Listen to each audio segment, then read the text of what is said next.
What's going on, guys? Welcome to another episode of Smash JT. I'm probably going to piss off a bunch of my viewers right now, but I have a crazy idea that I just can't get out of my head. And I mean, sometimes I'm just going to do what I got to do and be who I want to be and not worry about the consequences of it. But I want to tell you guys, if you feel like holding on to retro games somehow makes you more entitled to be a retro gamer than someone else, you're wrong.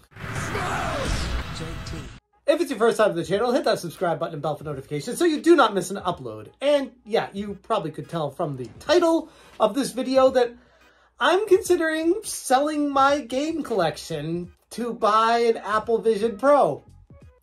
It's really hard to say without laughing because it sounds so ridiculous, but let's take it back a little bit. First off, not my entire game collection. I mean, I have walls upon walls of games in my game room.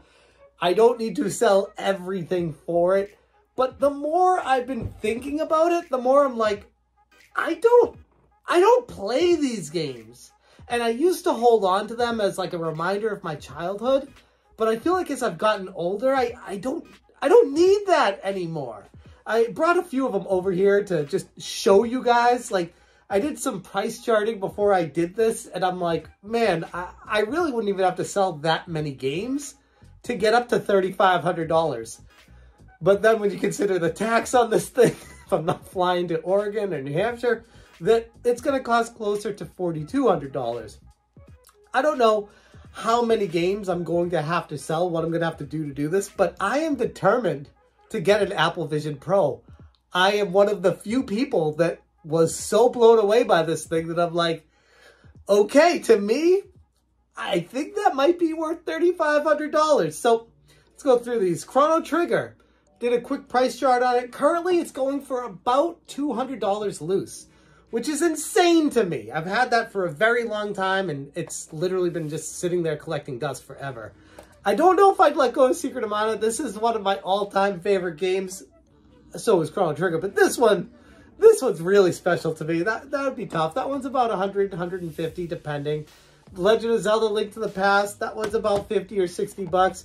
Final Fantasy 2, that one's about 50 or 60 bucks. Super Metroid, you're getting closer to the $100. Super Mario RPG, Final Fantasy 3, and then Earthbound, which is currently loose, $350. I mean, I haven't checked prices of retro games for a long time. I know a lot of people are talking about how, oh my God, retro games are going insane. The prices are nuts for them. And I'm like, okay, they must be pretty high. $350 for Earthbound. Get the heck out of here. So the other games I was looking at, it's like, I just got the Final Fantasy collection, okay? I'm not going to sell this. But if I want to play Final Fantasy 3, yeah, I know people say the text and the font sucks on it. I'll play the ROM on my computer if I had to. But if I really want to play it and go play it on the go, this allows me to do that. And then some. And then other games that are remakes or remastered. Metal Gear Solid, the Twin Snakes. I can sell my PlayStation copy because this one's the definitive version to me. Other games I could sell that I don't really play anymore. Pikmin 2 complete and in very good condition. Phantasy Star Online 3. So I guess I could go through all these games and just show them off to you, but that's not the point of why I'm doing that. I wanted to show them, not as a flex, but to prove a point here. What I'm doing in my life right now is playing so many games that I can't keep track of that there's no way in hell I'd ever find time to go back to playing all of these retro games. And if I wanted to, if I really wanted to dive down memory lane, I'd go to eBay, pick it up, and plug it in. It's not gone forever if I sold it. It would be like renting it to someone until I need it far, far in the future. And if it does get insanely expensive, I could always buy it and then play it and then sell it again for whatever I bought it for or somewhere close to that, assuming the market holds up. But the other trend that I've seen is compilations are the new style. Everything seems to be in a compilation or remastered or remade, or just quality of life improvements have been made to so many of these games that it would just make sense to offload them and buy something that's extremely expensive and not feel like I'm hitting my wallet at all. Using these games to get to that insane thing is something I'm actually kind of excited about. It's been a while since I've even touched these games. They're like dust on them because I don't play them. I feel like I'm gonna have to turn my gamer card in after making this video. But seriously, I mean, people are selling their game collections and still able to talk about retro games. You don't have to have them in your collection to be able to speak to it. That's a huge misnomer on YouTube. A lot of people feel like they have to fill their background with games. I started YouTube 5-6 years ago in my garage. I didn't show any games off for the first like 3.5 years of doing this. And I only show these games off because this is a convenient filming location for me, not because I want to show my games off. But anyway, my greater point being is you don't have to have all these retro games to make you feel warm and cozy when you go to sleep at night. What you need to do is do with them what you want to do to live the best life you want to have. And for me, it's really getting that Apple Vision Pro. And yes, I'd probably be able to figure out my finances and buy one if I really wanted to and throw myself into a crazy amount of debt.